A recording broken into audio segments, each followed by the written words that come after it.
नमस्कार, मैं हूं सत्यपाल और आप देख रहे हैं CWB हिंदी न्यूज। शक संवत 1945 विक्रम संवत 2080 आज भाद्रपद मास के शुक्ल पक्ष की सप्तमी तिथि और दिन शुक्रवार है। तदनुसार अंग्रेजी तारीख 22 सितंबर सन 2023। आइए सबसे पहले एक नजर डाल लेते हैं दिन भर की सुर्खियों पर। हरियाणा में गन्ना उत्पादक किसानों के लिए अच्छी खबर, शुरू होगा चीनी मिलों में गन्ना पेराई का काम। हरियाणा के राजकीय स्कूलों में अर्धवार्षिक परीक्षाओं का शेड्यूल हुआ जारी। परीक्षाओं का आयोजन 28 सितंबर से होगा शुरू। हरियाणा में दुष्यंत चौटाला की जेजेपी पार्टी को बड़ा झटका, राष्ट्रीय उपाध्यक्ष सतपाल सांगवान ने पार्टी को कहा अलविदा। हरियाणा ग्रुप डी सीईटी की एग्जाम डेट घोषित। हरियाणा एसएससी ने जारी किया नोटिस, पेपर के लिए कैंडिडेट को मिलेगा 1 घंटा 45 मिनट का समय। हरियाणा में रजिस्ट्रियों की अपॉइंटमेंट बढ़ी, हर जिले में 100 से बढ़ाकर 300 की गई। तत्काल कोटा भी बढ़ाया गया, डीआरओ व एसडीओ को रजिस्ट्री की पावर मिली। जींद में आशा वर्करों ने फूका हेल्थ मिनिस्टर का पुतला, सरकार की हठ धर्मिता पर जताया रोष, बोली भाजपा का महिला प्रेम दिखावा।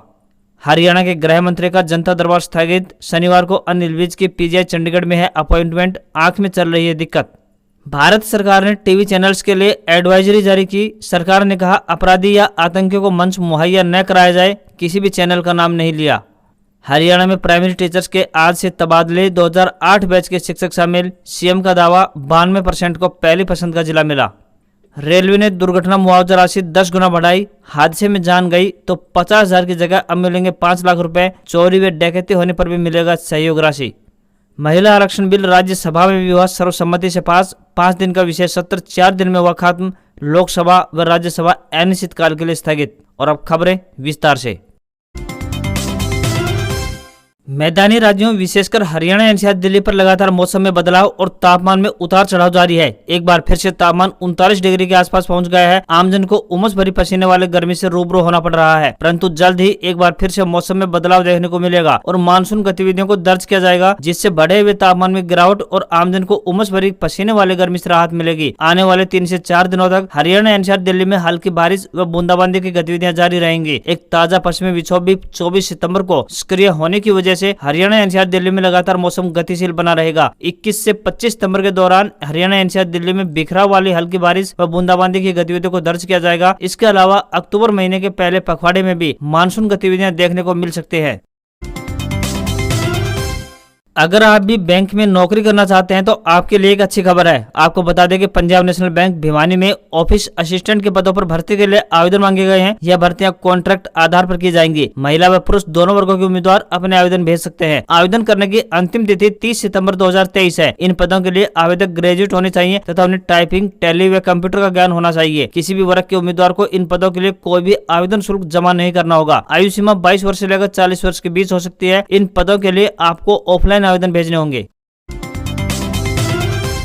हरियाणा में गन्ना उत्पादक किसानों के लिए एक अच्छी खबर सामने आ रही है। मौजूदा बीजेपी व जेजेपी गठबंधन सरकार में सहकारिता मंत्री डॉक्टर बनवारी लाल ने कहा है कि सूबे की चीनी मिलों में गन्ना पेराई का काम नवंबर महीने से प्रारंभ हो जाएगा। पेराई से पहले सभी मिलों को दुरुस्त किया जा रहा है। सहकारिता मंत्री ने कहा कि इस बार गन्ना लेकर मिलों में पहुंचने वाले किसानों को किसी भी तरह की परेशानी नहीं झेलनी पड़ेगी। मिल में गन्ना लाने के लिए किसान के मोबाइल पर SMS भेजकर सूचना दी जाएगी। किसानों को अब पहले की तरह अपनी बारी के लिए 2 से 3 दिन का इंतजार नहीं करना होगा और 2 घंटे में ही काम खत्म कर घर वापस लौट जाएंगे। राष्ट्रीय राजधानी दिल्ली और एनसीआर क्षेत्र में सर्दी के मौसम में बढ़ने वाले वायु प्रदूषण पर अंकुश लगाने की तैयारियां अभी से शुरू हो गई है। 1 अक्टूबर 2023 यानी 8 से 10 दिन बाद दिल्ली एनसीआर क्षेत्र में डीजल इंजन के संचालन पर पूरी तरह से रोक लगा दी जाएगी। इस बार ग्रेडेड रिस्पॉन्स एक्शन प्लान यानी GRAP 1 अक्टूबर से प्रारंभ होने जा रहा है। इस ग्रैप पीरियड के दौरान दिल्ली एनसीआर में डीजल संचालित इंजन पर पूर्णतः प्रतिबंध रहेगा। हालांकि पिछले साल केवल औद्योगिक क्षेत्रों में ही डीजल आधारित जनरेटर पर यह प्रतिबंध लगाया गया था, लेकिन इस बार इमरजेंसी सर्विस, फिर चाहे वो हॉस्पिटल हो या फिर रेलवे स्टेशन या मेट्रो या फिर बैंक, कहीं भी डीजल जनरेटर से बिजली आपूर्ति नहीं की जा सकेगी। दूसरी तरफ उद्योग संगठन का कहना है कि यदि सरकार 24 घंटे बिजली आपूर्ति करने में सक्षम नहीं है तो उन्हें डीजल जनरेटर चलाने की अनुमति दी जानी चाहिए। वहीं हॉस्पिटल में डीजल संचालित जनरेटर पर प्रतिबंध लगाने की सूचना मिलने पर अस्पताल संचालकों में खलबली मच गई है। उन्होंने सरकार और आयोग से हॉस्पिटल्स को इस प्रतिबंध से छूट देने की मांग की है।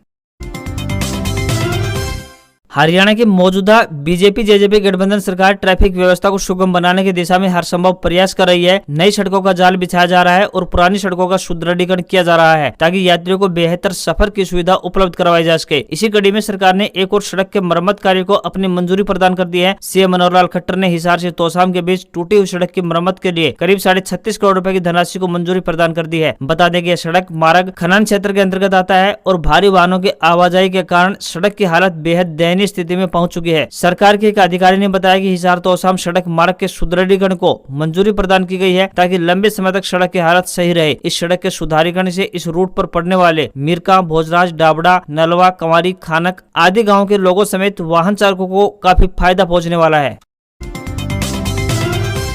हरियाणा के रोहतक जिले में सभी ऑटो पर एक यूनिक कोड लगने वाला है। ऐसा इसलिए क्योंकि महिला सुरक्षा को लेकर पुलिस ने एक जरूरी कदम उठाया है। दरअसल महिलाओं को कई बार ऑटो में सफर करते समय असुरक्षित महसूस होता है। कई बार कोई घटना होने पर हम ऑटो का नंबर नोट नहीं कर पाते या फिर कई बार नंबर यात्रियों को दिखाई नहीं देता। इसलिए अब ऑटो में 3 जगहों पर एक खास स्टिकर कोड लगाए जाएंगे। आपकी जानकारी के लिए बता दें कि यह कोड 4 अंकों का होगा और ये डायल 112 से जुड़ा होगा। 4 अंकों के इस खास स्टिकर में ऑटो और ऑटो चालक की पूरी कुंडली होगी। कोई भी घटना होने पर उस कोड को 112 पर भेजना होगा। इसके बाद पूरी जानकारी पुलिस तक पहुंच जाएगी। सभी ऑटो पर स्टिकर लगाने का यह काम 31 अक्टूबर तक पूरा हो जाएगा। पुलिस ने चेतावनी जारी कर दी है कि पुलिस 1 नवंबर से चेकिंग अभियान शुरू करेगी। चेकिंग के दौरान जिस भी ऑटो के पास 4 अंकों का विशेष नंबर नहीं होगा उसके खिलाफ सख्त कार्रवाई की जाएगी।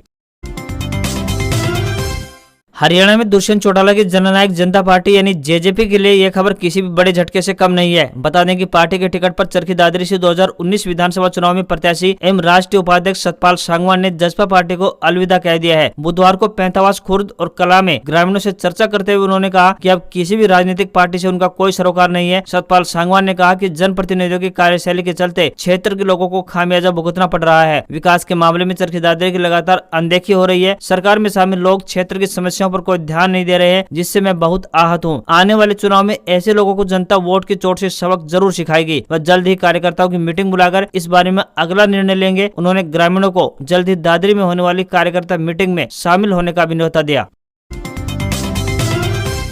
लंबे समय से अभ्यर्थी हरियाणा ग्रुप डी सीईटी परीक्षा का इंतजार कर रहे थे। आयोग की तरफ से भी कहा गया था कि इस परीक्षा का आयोजन अक्टूबर महीने में किया जाएगा। आपको बता दें कि अब सभी अभ्यर्थियों का इंतजार खत्म होने जा रहा है। वैसे तो आयोग द्वारा पहले ही बता दिया गया था कि ग्रुप डी सीईटी की परीक्षा 21 और 22 अक्टूबर को आयोजित की जाएगी, लेकिन अब आयोग की तरफ से इस बारे में आधिकारिक नोटिस जारी कर सूचना दे दी गई है। इस परीक्षा के लिए लगभग 11.5 लाख उम्मीदवार लाइन में लगे हैं। सबसे अच्छी बात यह है कि इस परीक्षा के बाद उम्मीदवारों को दूसरे चरण की परीक्षा नहीं देनी होगी। जो उम्मीदवार इस परीक्षा को पास करेंगे उन्हें मेरिट लिस्ट के आधार पर नियुक्तियां मिल जाएंगी। इस भर्ती अभियान के जरिए ग्रुप डी के लगभग 13,000 से ज्यादा पदों पर नियुक्तियां होने जा रही है। यह भर्ती परीक्षा 21 अक्टूबर शनिवार और 22 अक्टूबर यानी रविवार को सुबह और शाम की 2 शिफ्टों में आयोजित की जाएगी। सुबह की शिफ्ट 10 बजे से लेकर 11:45 तक रहेगी, जबकि शाम की शिफ्ट 3 बजे से 4:45 तक आयोजित की जाएगी। यह परीक्षा OMR शीट आधारित होगी तथा उम्मीदवारों को परीक्षा के लिए कुल 105 मिनट का समय दिया जाएगा। परीक्षा हिंदी और अंग्रेजी दोनों मीडियम में उपलब्ध करवाई जाएगी। परीक्षा में ऑब्जेक्टिव टाइप सवाल पूछे जाएंगे। आयोग द्वारा एडमिट कार्ड और परीक्षा केंद्रों के बारे में जुड़ी जानकारी बाद में साझा की जाएगी।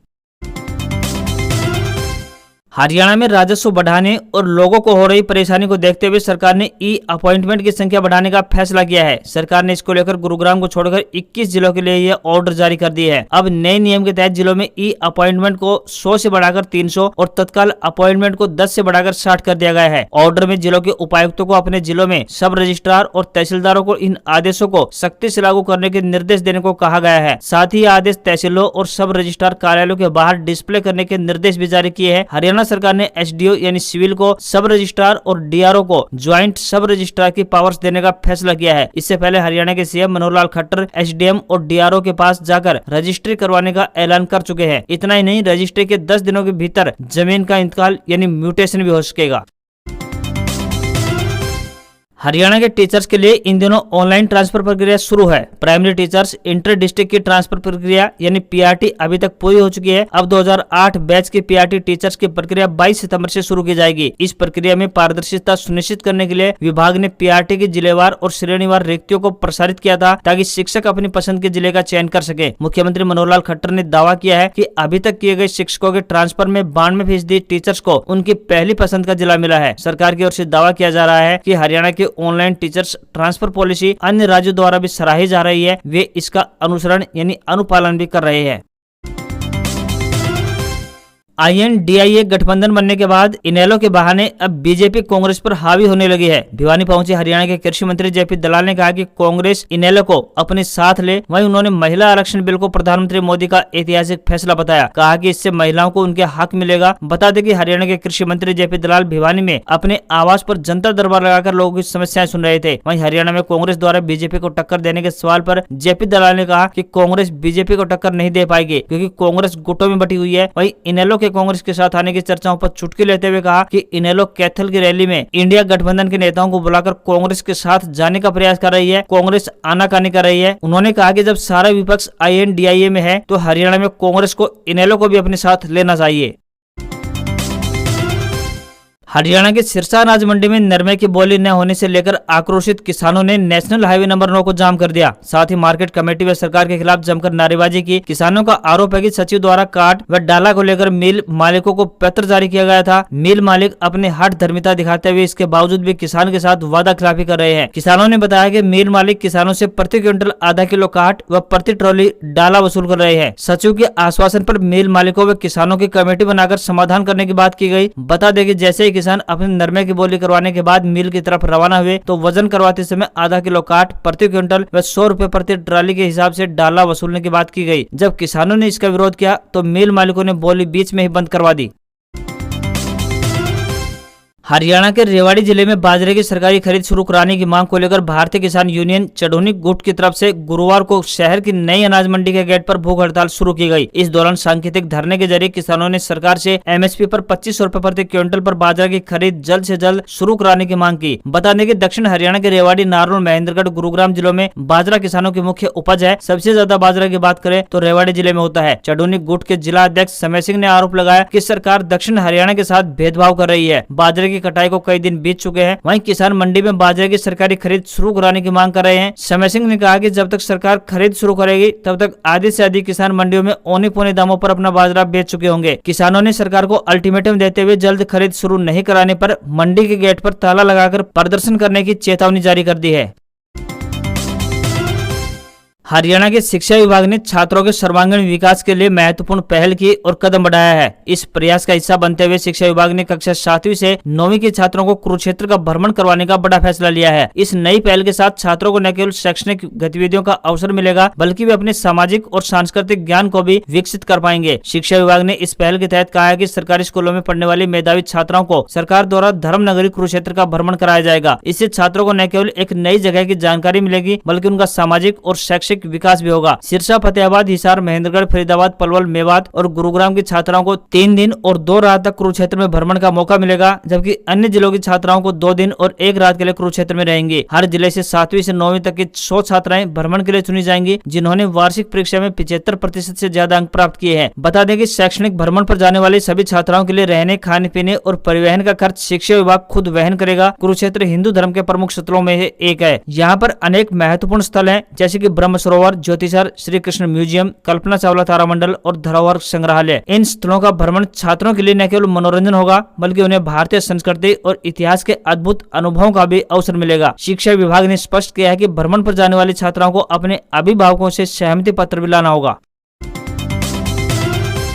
भारतीय शेयर बाजार में लगातार तीसरे सत्र में जोरदार बिकवाली देखी गई। सभी सेक्टर गिरावट के साथ बंद हुए। निफ्टी और सेंसेक्स में लगभग 1% की गिरावट दर्ज की गई। खराब ग्लोबल संकेतों की वजह से लगातार तीसरा दिन घरेलू शेयर बाजार का मूड बिगाड़ गया। सेंसेक्स 571 अंकों की गिरावट के साथ 66,230 के स्तर पर, वहीं निफ्टी 159 अंकों की गिरावट के साथ 19,742 के स्तर पर बंद हुआ। निफ्टी बैंक में 761 अंकों की बड़ी गिरावट देखने को मिली। सोने और चांदी की कीमतों में बड़ी गिरावट देखने को मिल रही है। 22 कैरेट प्योरिटी वाला 10 ग्राम सोना 54,278 रुपए का हो गया है। इसके अलावा 999 प्योरिटी वाली 1 किलो चांदी की कीमत 72,109 रुपए पहुंच गई है। वहीं $1 का रेट 83 रुपए 12 पैसे के स्तर पर बंद हुआ। आज खबरों में बस इतना ही। देखते रहिए आपका अपना हरियाणा का सबसे बेहतरीन news channel CWB Hindi news. नमस्कार, आपका दिन शुभ रहे।